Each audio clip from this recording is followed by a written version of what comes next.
இன்னைக்கான வீடியோ தாங்க வந்திருக்கு. வீடியோ வந்து சூப்பரா இருந்துச்சு அப்படின்னு தான் சொல்லணும். நம்ம பாரதிய வந்து ஆதி வந்து வீட்ட விட்டு வெளியில போங்க அப்படின்னு சொல்லிட்டு, தமிழையும் பாரதியும் விரட்டுறாங்க அப்படின்னு தான் சொல்லணும். இன்னொரு பக்கம் பார்த்தா, அவங்க 2 பேத்தையுமே மறக்கிறதுக்காக வந்து ஹாஸ்பிட்டல்ல போய் ட்ரீட்மெண்ட் எல்லாம் எடுக்க ஆரம்பிச்சிட்டாரு. அதெல்லாம் பார்க்குறோம். சேனலை மட்டும் மறக்காம லைக் அண்ட் சப்ஸ்கிரைப் மட்டும் பண்ணிருங்க. ஃபர்ஸ்ட்டு எடுத்த உடனேயுமே வந்து நம்ம தமிழ், பாரதி 2 பேருமே வந்து சாரதாவோட ஃபோட்டோ வச்சுட்டு, ஐயர கூப்பிட்டு வச்சு தவசம் பண்ணிக்கிட்டு இருக்கிற மாரி தான் காட்டிக்கிட்டு இருக்காங்க. அவங்க வந்து சொல்லிக்கிட்டு இருக்காங்க, இவங்க வந்து எங்க அத்தை தான், அவங்களுக்காக நாங்க பண்றோம் அப்படிங்கிற மாரி சொன்னோனே, சரிம்மா சொல்லுங்க அவங்களோட டீட்டெயில்லாம் சொல்லுங்கன்னு சொல்லிட்டு, ஐயர் வாங்கிட்டு தவசம் பண்ணிக்கிட்டே இருக்காங்க. அப்ப பார்த்துக்கிட்டோம்னா, சரி உங்க அத்தைக்கு என்ன பிடிக்கும் அப்படிங்கிற மாரி கேட்டோனே, தமிழ் வந்து சொல்றாங்க, எங்க அப்பாவ தான் ரொம்ப பிடிக்கும் அப்படிங்கிற மாரி சொல்றாங்க.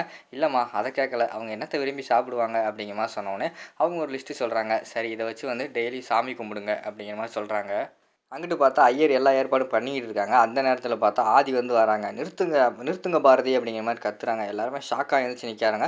"தம்பி என்னப்பா ஆச்சு? என்னாச்சு?" அப்படிங்கிற மாரி ஐயர் வந்து கேட்குறாங்க. "யோவ்! யார் வீட்ல வந்து யாருக்கு தவசம் பண்ணிக்கிட்டு இருக்க? யாருக்காக? யாரு பண்றது?" அப்படிங்கிற மாரி கோவப்படுறாங்க. "என்னப்பா உங்க மருமக தானப்பா பண்ணுது" அப்படிங்கிற மாரி சொல்றாங்க. "மருமக பண்ணுதுன்னா, நீ எதுக்கு இங்க வந்த? முதல்ல வீட்ட விட்டு வெளியில போயா" அப்படிங்கிற மாரி சொன்னோனே, ஐயர் வந்து "நமக்கு எதுக்கு வம்பு" அப்படின்னு சொல்லிட்டு அவர் தெரிச்சு ஓடிடுறாரு. உடனே பாரதி கிட்ட சொல்றாங்க. "என்ன பாரதி பிராய் திட்டம் தேடிக்கிட்டு இருக்கீங்களா? அதாவது குழந்தைய வந்து கிள்ளியும் விட்டுட்டு அதுக்கடுத்து தொட்டிலையும் ஆட்டுவாங்கன்னு சொல்லுவாங்க. அது மாரி பண்ணிக்கிட்டு இருக்கீங்களா?" அப்படிங்கிற மாரி கேட்காங்க. "என்ன அது இப்படியெல்லாம் பேசுறீங்க?" அப்படிங்கிற மாரி சொன்னோனே, "ஆமா, எங்க அம்மா வீட்டுக்கு வந்து என்னைய பார்க்கணும், என் கூட சேர்ந்து இருக்கணும்னு சொல்லிட்டு ஆசையா வந்தா, வீட்டுக்கு வந்தவங்கள விரட்டி விட்டீங்க. கோயிலுக்கு திருப்பி வந்தாங்க. அப்பயும் திட்டி விட்டீங்க. கடைசியில அவங்க வந்து வாழும்போதும் நல்லா இல்ல, கடைசியில சாகும்போதும் அவங்க சந்தோஷமா இல்ல. அப்படி இருக்கும்போது அவங்களுக்கு எல்லாத்துக்கும் காரணமா இருந்ததே நீங்க தான் அவங்களோட நிலைமைக்கு. அப்படி இருக்கிறப்ப நீங்களே வந்து அவங்களுக்கு தவசம் பண்ணா, இது என்ன நல்லா இருக்கா?" அப்படிங்கிற மாரி சொல்லிக்கிட்டு இருக்காங்க.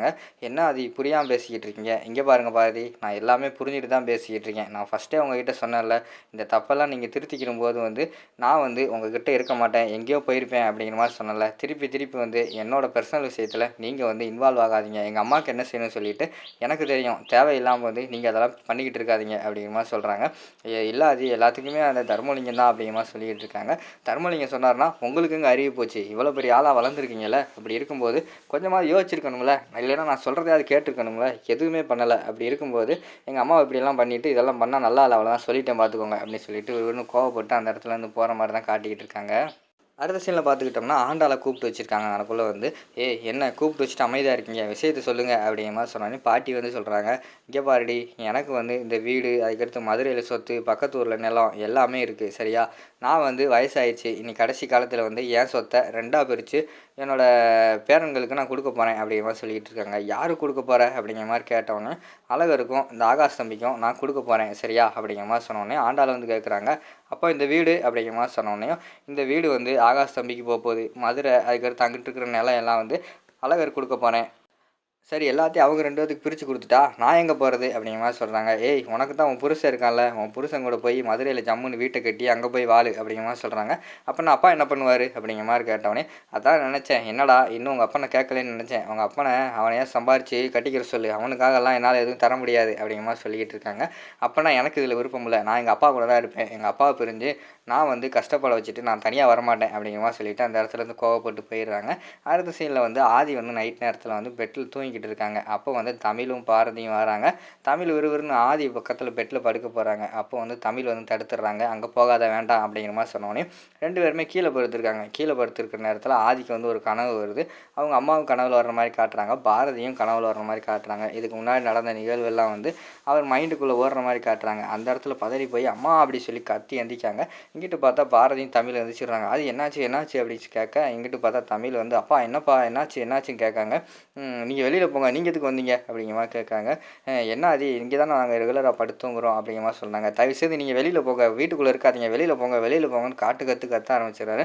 அப்பா என்னப்பா ஆச்சு என்னப்பா ஆச்சுன்னு தமிழ் கேட்டுக்கிட்டு இருக்காங்க. வெளியில் போங்க தமிழ் சொல்கிறது கேட்கலையா, வெளியில் போங்க 2 பேரும் அப்படின்னு சொல்லிட்டு கத்த ஆரம்பிச்சிடுறாங்க. சரின்னு சொல்லிட்டு அவங்க 2 பேரும் பயந்து அங்கேருந்து வெளியில் போயிடுறாங்க. அதுக்கடுத்து பார்த்துக்கிட்டோம்னா அடுத்த சீனில் மறுநாள் காலையில் விடிஞ்சிருது. விடிஞ்ச உடனே வந்து போலீஸ்காரங்க வந்து ஆண்டாளோட வீட்டுக்கு வர மாதிரி தான் காட்டிக்கிட்டு இருக்காங்க. வந்தவொடனே ஆகாஷை வந்து நாங்கள் வந்து அரெஸ்ட் பண்ண போகிறோம் அப்படிங்கிற மாதிரி சொல்கிறாங்க. எதுக்கு அரெஸ்ட் பண்ண போகிறீங்க அப்படின்னு கேட்டவொடனையும், அவர் வந்து இல்லீகலா வந்து சொத்த அபகரிச்சிருக்காரு அப்படிங்கிற மாரி சொல்றாங்க. ஏங்க அவர்லாம் அப்படியெல்லாம் பண்ண மாட்டாருங்க. நல்ல பையன் அப்படிங்கிற மாரி அழகர் வந்து சொல்லிக்கிட்டு இருக்காங்க. இல்ல இந்த வீட்டு மேல தான் வந்து கேஸ் குடுத்துருக்காங்க. தர்மலிங்கம் தான் குடுத்துருக்காரு. அவரோட சொத்த வந்து ஆகாஷ் வந்து எழுதி வாங்கிட்டாராம் அப்படிங்கிற மாரி சொல்லிக்கிட்டு இருக்காங்க. தப்பான முறையில அப்படிங்கிற மாரி சொன்னோனே, ஏங்க இது அவர் இடமே கிடையாதுங்க. இது எங்களோட பாட்டி இடம் அப்படிங்கிற மாரி வந்து அந்த இடத்துல வந்து இவங்க சொல்றாங்க. பவித்ரா வந்து சொல்றாங்க. என்னது பாட்டியா? இல்லையே தர்மலிங்கம்னு பேர் தான் இருக்கு அப்படிங்கிற மாரி சொல்றாங்க.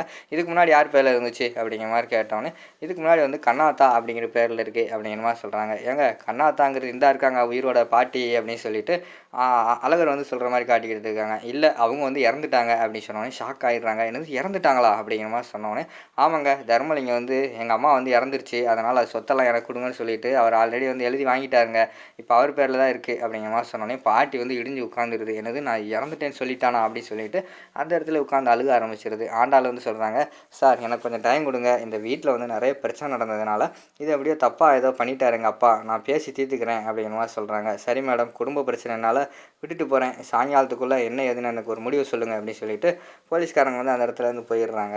இவங்க பார்த்தா வீட்டில் வந்து ரொம்ப ஃபீல் பண்ணிக்கிட்டு இருக்கிற மாதிரி காட்டுறாங்க. அடுத்து அழகர் வந்து டாக்டரை போய் பார்க்க போயிருக்காங்க. எனக்கு வந்து தமிழோட நினப்பும் பாரதியோட நினப்பும் வரவே கூடாது டாக்டர் அப்படிங்கிற மாதிரி சொல்லிட்டு அவங்களுக்கு முன்னாடி இது முன்னாடி நடந்துச்சுல அதெல்லாம் சொல்கிற மாதிரி காட்டுறாங்க. அதோட பார்த்துக்கிட்டிங்கன்னா அந்த ஃபஸ்ட் பார்ட்டை வந்து முடிச்சிடுறாங்க.